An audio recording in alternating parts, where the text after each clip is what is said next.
Thank you very much. A packed house today, a lot of friends in the audience, and a truly historic day to be hosting a Gzero summit here in Tokyo with the new government coming in. There's plenty to talk about, and yes, the reality of a Gzero world that Japan is now not preparing for, but is in the middle of. For 20 years now, we have been warned about China's rise. We've been warned about America's decline. And we've been warned about the inevitable collision between the two superpowers. And I want to say in front of you today, that is absolutely not what's happening. China's influence does continue to expand, that's true. And America no longer commands the global stage the way it did at the end of the Cold War. That's also true. But the bigger story of our Gzero world is that the United States, still today the world's most powerful nation, has chosen to walk away from the international system that the United States built and led for 3/4 of a century. Not because it's weak, not because it has to, because it wants to. There is no historic precedent for this. It's never happened before. And today, I want to talk with all of you about what that choice means, about how America got here, about how others are responding, and what comes next. Since the end of World War II, America's elected leaders, presidents and legislators, have kept a commitment to U.S. leadership in a troubled world. And in service of that goal, they have bolstered allies to make them stronger, more competitive, and more secure. Japan, coming out of World War II, experienced this as no other. But American willingness to lead is now buckling under a politics of grievance that has taken hold inside the United States. Voters increasingly feel that U.S. institutions and many of the nation's elected leaders no longer represent them. And as a result, the United States is no longer as committed to international rule of law, to global institutions, or to American allies.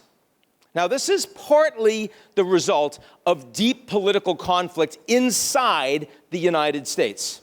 Trump himself is a symptom and a principal beneficiary of this conflict, not the cause.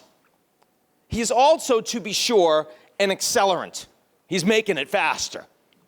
And much attention has been paid to the Trump administration's reluctance to commit to its allies' defense, and rightly so.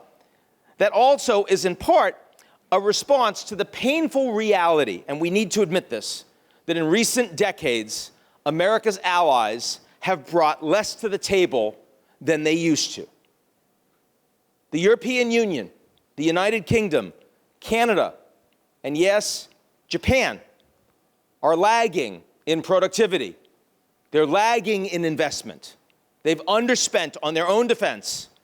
They're producing fewer genuine technological breakthroughs. And this makes their security and their prosperity more dependent on the United States, precisely at the moment that Americans want their government to do less, not more. Let's all admit that as table stakes right now. Winston Churchill once said, "You can count on the Americans to always do the right thing after they have exhausted all other available options." Now, the United States has always been unpredictable. Elections, trade deals, even war and peace. But the United States has rarely been unreliable, and Winston Churchill knew that. But today, most leaders that I know outside the United States, including right here in Japan, both in government and in business, see the United States as both unpredictable and unreliable. Governments sign trade deals, and Washington unilaterally changes the terms. The U.S. suspends intelligence sharing, cuts foreign aid, intervenes in the domestic politics of friendly democracies, threatens the territorial integrity of allies like Canada and Denmark, even if the threats come with a smile and a wink. At the global level, the United States has backed away from countless institutional commitments. A decade ago, Barack Obama forged an Iranian nuclear deal, which Donald Trump later renounced. In 2016, presidential candidate Hillary Clinton abandoned Democratic Party support for the Trans-Pacific Partnership, despite years of diplomatic effort when she was Obama's top diplomat. President Obama brought the U.S. into the Paris Climate Accord. Trump reversed that decision. President Joe Biden then reaffirmed U.S. climate commitments, and then Trump renounced them all over again. Washington has washed its hands of the World Health Organization and UNESCO. I do not have time to go through the full list. You all can come up and talk to me after. Unreliability does not imply that there is an absence of American leadership. The Trump administration can claim genuine foreign policy victories. The ceasefire between Israel and Hamas, for example, still tenuous, but shows that Washington can provide leadership for the benefit of other countries and other people. And I expect that Trump is going to stay focused on trying to keep that deal together. But what is the president's strategy for ending the war in Ukraine or for getting a trade deal with China? And those questions are hard to answer, not because Trump doesn't have ideas, but because his tactical approaches often contradict one another and they shift in real time. And because Trump frequently doesn't follow through on his threats when he believes he lacks leverage to get what he wants. American unreliability has become the central driver of geopolitical uncertainty and instability in today's Gzero world. Now, there is a silver lining in this dark cloud, and it's an important one. I just came back from Beijing this last week, and the United States and China continues to lurch from mini-crisis to mini-crisis on trade and export controls. But the big picture is that they are moving towards a more stable place. And this has happened because Beijing has forced Trump to climb down from threats of a full trade war by using its own dominance of the global market and supply chain for critical minerals and rare earths. They've also used a healthy dose of Chinese strategic patience, and they've persuaded Trump that China has real bargaining power.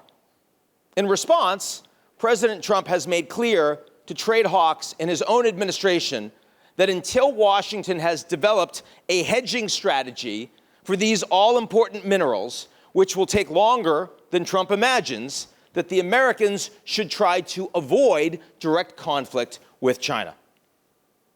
As a result, earlier this year, Washington approved an easing in export controls on certain semiconductor chips in exchange for a Chinese easing of new critical minerals licensing agreements.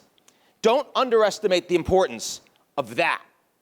Until recently, this move was an absolute no-go area for both President Trump and President Biden before him. Now, you've seen the headlines in recent days. The United States and China are at it again, drawing battle lines ahead of an expected Trump-Xi 3-hour meeting at the upcoming APEC summit in South Korea. But Xi's willingness to meet Trump at the end of the month and then in China next year without a clear path to a deal in place is a shift in the way Beijing thinks about dealing with the Americans. And it says that China sees that Trump is a man that they want to do business with. The bargaining process will stay contentious, but both leaders want a deal. And I think a deal will come. But beyond stabilizing U.S.-China relations, U.S. unreliability is deepening the fears of other governments around the world. At the end of July, the White House announced tariffs on over 90 countries accused of cheating the United States on trade. New duties on most of these states went into effect in early August. But it's the way that Trump went about announcing these penalties that caught other governments, and to be fair, American lawmakers, off guard. The implementation of duties, trade duties, is traditionally a power reserved for Congress. President Trump used a 50-year-old economic emergency law that doesn't explicitly even mention the word tariff to claim this right for himself, daring his critics to stop him in court. No previous American president has ever used this tactic. It's clearly not the intention of the law. To demonstrate the arbitrary nature of decision-making on trade, decisions with economic and diplomatic implications all over the world, look at what the U.S. president did on India. It's a country that Trump, like every U.S. president, has courted as a counterweight to China. And then in August, Trump slapped 25% tariffs on him. A few weeks later, he doubled them. Why?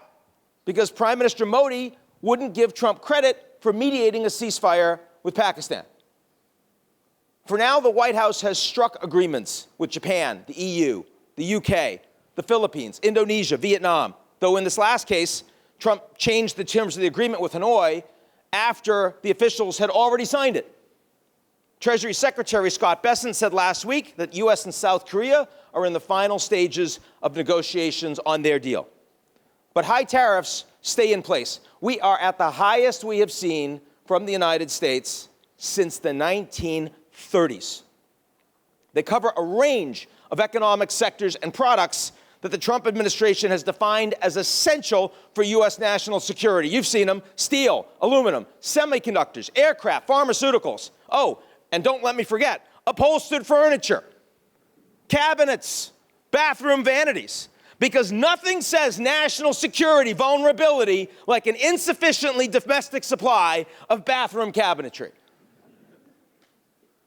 And lest I forget, President Trump is using tariffs and other tools of economic leverage to directly interfere in the domestic politics of friendly democracies. He pledged a $20 billion bailout for Argentina's struggling economy, but only if voters reward President Milei's party in this Sunday's legislative elections. He slapped 50% tariffs on Brazil, which is a country that the United States runs a trade surplus with, to punish the Brazilian Supreme Court for prosecuting and convicting former president and Trump's friend, Jair Bolsonaro, over his role in a coup attempt. Never mind that Brazil's President Lula has zero control over the Supreme Court's rulings, or even over Brazil's tariff rates, which require consensus from Mercosur. Trump does not care. Brazil's election is less than a year away, and U.S. influence might backfire just like it did in Canada earlier this year, benefiting Lula. But either way, Brazil is going to hedge against American unreliability by expanding and deepening its ties with China, with Europe, and elsewhere. In all these ways, the American president is deglobalizing the world's still most powerful economy, and with it, the global economy. Now, if only that were the largest dilemma that the United States now poses for itself and the rest of the world, I could stop right now. But we haven't talked about politics yet. The unreliability problem is now compounded by a political revolution underway in the United States. I'm a political scientist, and I would never use the word revolution lightly. It implies a fundamental change in a country's governance, an attempt to overthrow what exists and replace it with something new. Now, those motives can be some combination of ideological difference, of ethnic and tribal identities, maybe access to wealth, but a true revolution always believes on the ability and willingness of powerful actors in a system to seize an opportunity created by a belief across society that the existing system is broken and therefore illegitimate. And in this sense, revolutions are made, they're not born. Now, in my lifetime, we have seen two state revolutions with global impact. The first was Mikhail Gorbachev's socialist revolution. Soviet Union was long losing ground in the Cold War. They had an out-of-touch party elite and a sclerotic economic system. They struggled to sustain the state and to fund an arms race that Moscow was destined to lose. And to reverse that, Gorbachev unleashed radical internal reforms, political openness to encourage opposing political ideas, economic restructuring to inject competitiveness of the free market into the centrally planned economy, and self-accounting to devolve political power from Moscow into the Soviet republics. They failed. These reforms undermined the foundations of the Soviet system. They let citizens and oligarchs and nationalists question the regime's legitimacy and generate internal opposition, widespread social dissent. The fall of the Berlin Wall in 1989 and the Eastern Bloc accelerated that, and then a nationalities revolution forced Soviet disintegration. The Gorbachev revolution failed, and it took the Soviet Union with it. The second revolution was in China, authored by Deng Xiaoping. In the late 1970s, the Chinese Communist Party leader responded to China's underproductive, inefficient, and stagnant socialist economy by transforming it from central planning to state capitalism, open to private enterprise, open to foreign investment, open to trade. Western governments embraced these reforms, and that led to China's admission to the World Trade Organization in 2001. The events in Tiananmen Square in 1989, the collapse of the Soviet Union, all persuaded Chinese leaders that political reform was too dangerous. The party's monopoly on power was non-negotiable, and it remains so to this day. But the economic revolution succeeded. China lifted hundreds of millions out of poverty. They sustained 10% average growth for nearly 2 generations, and they became a middle-income economy of 1.4 billion, leading the world in many cutting-edge technologies today. And now we turn to Washington. Is it right to call what's happening inside the United States a political revolution? It's early to say, but increasingly, I believe the answer is yes. The President of the United States says the greatest threat to his country is posed not by Beijing or Moscow, not by terrorists. The true enemies, he warns, are members of the opposite political party, their supporters, their fundraisers, and even their voters. President Trump believes his return to power allows, even demands, the end of political checks and balances on his executive authority. There's not much economic revolution here. We've talked about the tariffs already, it's true.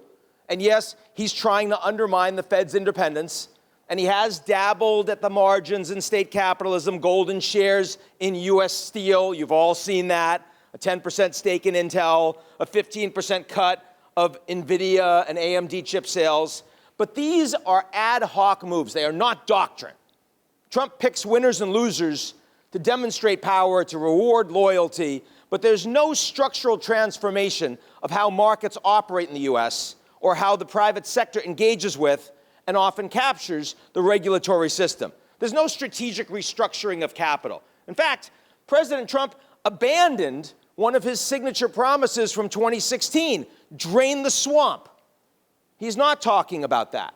And corruption and self-dealing are not economic revolution. They're just business as usual in America's increasingly broken capitalist system. They're just more permitted now. But a political revolution is another matter. President Trump is consolidating executive power by pushing the boundaries of the law. He's usurping powers traditionally left to Congress, the courts, and the states. He has tried to undermine his political opposition to ensure they no longer represent a challenge to him and his allies. Now, in part, that's Donald Trump's transactional approach to power. But it's also political retribution. It is a form of revenge on those that President Trump believes did and tried to do the same to him. Trump has accused the Biden administration of weaponizing the Department of Justice to imprison him, of promoting a cancel culture approach to right-wing dissent, including by deplatforming President Trump himself from social media after the January 6th insurrection in the Capitol. President Trump says that the left in America has demonized Trump and his allies as fascists, which they also did with 7 million people demonstrating in the No Kings rallies across the country this weekend, the largest social dissent that the U.S. has seen since 1969 in Vietnam. And he believes that promotes political violence against him. He can point to 2 attempts to assassinate him during last year's election campaign, one that missed by this much. Every person in this room would be affected by that for every day of their lives, if that happened to you, if that happened to me. He's got the recent murder of conservative activist Charlie Kirk as well, helping him make that point. Now, the president's choices focusing on retribution have wide-ranging and lasting implications. Inside the United States, the president has taken and won total loyalty of the Republican Party and the reliable and consistent support of Republican lawmakers for legislative and executive agendas to undo checks and balances on the presidency. President Trump has begun a sweeping purge of America's professional bureaucracy, which he and his supporters have labeled the administrative state, and replaced career civil servants with political appointees personally loyal to the president. He has weaponized the power ministries that he says were weaponized against him: the FBI, the Justice Department, the Internal Revenue Service, the IRS, and many other regulatory agencies against his domestic political adversaries. He secured executive impunity from the rulings of an independent but no longer co-equal judiciary. And in foreign policy, the United States remains committed to existing norms, treaties, and agreements only insofar as they serve the interests of President Trump and his political allies. In short, President Trump is replacing rule of law with rule of the jungle, where the powerful, the strong do what they will, and the weak suffer what they must. Unlike the Gorbachev and Deng revolutions, Trump's revolution follows no grand strategic plan. Instead, it's a relentless pressure campaign on every political front. It's meant to test the limits of what can be done. It's a commitment to act opportunistically as the crises that these policies create open new possibilities to consolidate more power. This plan was launched by targeting those of Trump's opponents who are most vulnerable and least organized, like undocumented immigrants, green card holders, transgender people, elite universities. And the Trump administration has since moved into the broader political categories of funders, supporters, and enablers of his political opponents. All of this undertaken with the intention of normalizing behaviors that have long been politically taboo. Will political revolution succeed? How much more can President Trump accomplish before next year's midterm elections or by Election Day on 2028? These are the most essential political questions to be answered in the world today. Partially, it's a matter of degree. The United States already has a structural bias favoring Republicans because of the electoral college system by which presidents are elected. A candidate, as you know, can win the popular vote but lose the presidency thanks to demographics and distribution of electors, which gives you like a roughly 2% advantage to Republican candidates. If you add gerrymandering, the redistricting of districts in Congress, both parties rigging district maps, elections become even less representative, less competitive, less legitimate. More concerning is the possibility of President Trump deploying the National Guard in Democratic cities under the guise of a declared national emergency to suppress voter turnout. Federal probes that are starting into Democratic fundraising and organizations add to these pressures, making these tactics increasingly plausible. And remember, the election is still more than a year away. I am not suggesting that Trump runs for a third term or suspends elections. The Supreme Court would block both of those moves. But uncompetitive elections, elections that look more like a single-party system than a competitive representative democracy, that is becoming increasingly plausible. The broader checks on presidential power are now in question. Trump's grip on the Republican Party and the Democratic Party weakness and division means that legislative functions now independently, much less so from the executive. Even if Democrats retake majority control of the House of Representatives, and flipping the Senate looks very unlikely no matter what, they can impeach Trump, they can conduct oversight, they can appear partisan, but with no enforcement power, since the Department of Justice's cooperation with any investigation is no longer plausible. America's judiciary is still independent, but its power pales compared to the executive. The Supreme Court, aware that Trump could refuse to accept decisions he doesn't like, is limiting the scope of its rulings to preserve its own legitimacy. Lower courts aren't as restrained, but their decisions can and often are overturned, and that gives Trump more leeway to consolidate authority. The media, constrained by profit-driven corporate owners, faces pressure from above to avoid antagonizing the White House. Social media is increasingly controlled by Trump's political allies, even more when TikTok becomes sold to the US, and in the case of Truth Social, Trump owns it himself. There are still US institutions that can check the president's power. The military stands for professionalism. Its culture continues to prioritize service to the country over loyalty to any individual. The Pentagon's purges of some high-level military officers have made headlines in the US, but not like China's of the last week, and they don't undermine the military's core operational integrity. Shifts in political power towards states and cities also offer a buffer. US governors and mayors are largely technocratic. They govern independently of Washington.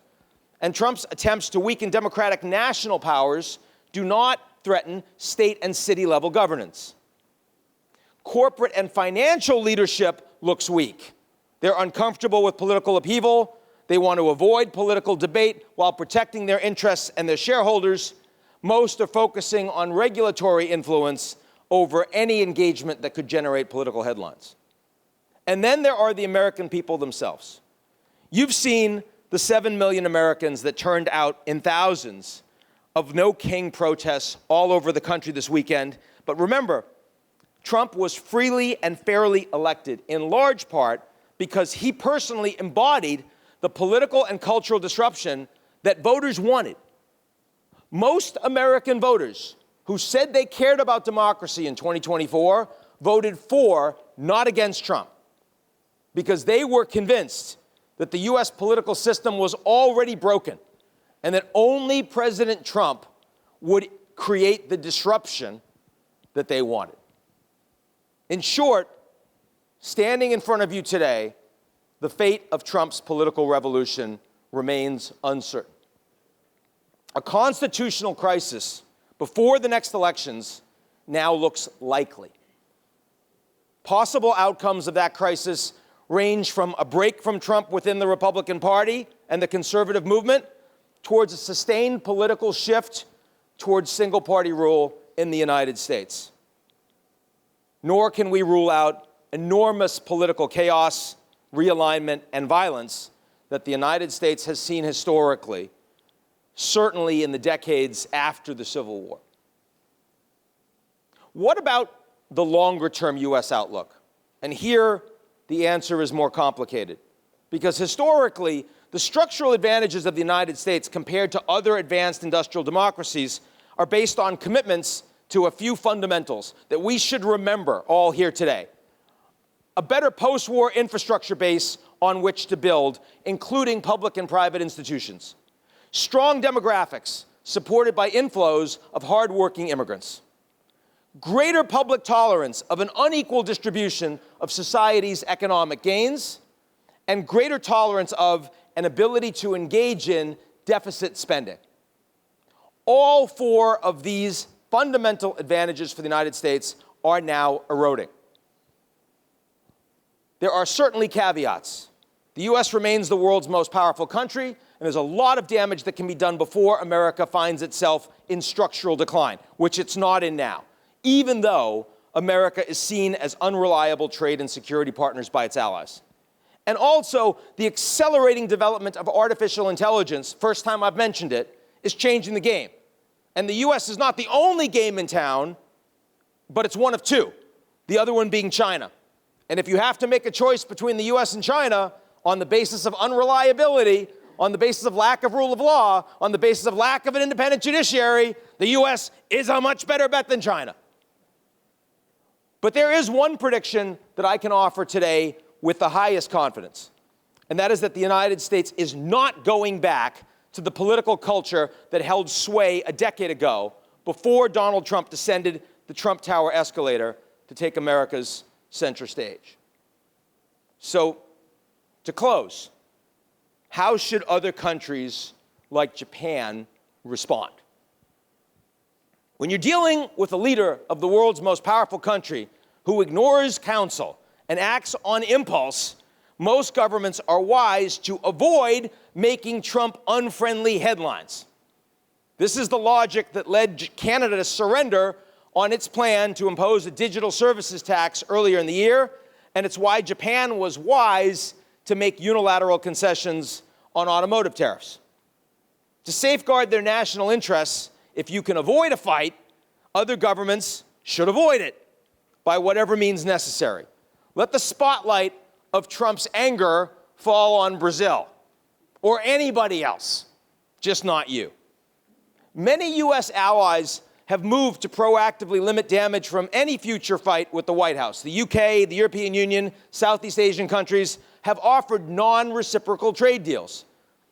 Other countries have thrown lots of money at the U.S., particularly Saudi Arabia, the UAE, some countries with like-minded governments like Argentina and El Salvador. Now, from governments that have more bargaining leverage, like China and India, we've seen that standing up for yourself and a willingness to absorb punches can create needed space. By the way, Putin has benefited from that approach with Trump as well. But this strategy is not going to work for everyone. For Japan, the need to stay on a most positive track with Washington remains a fact of life.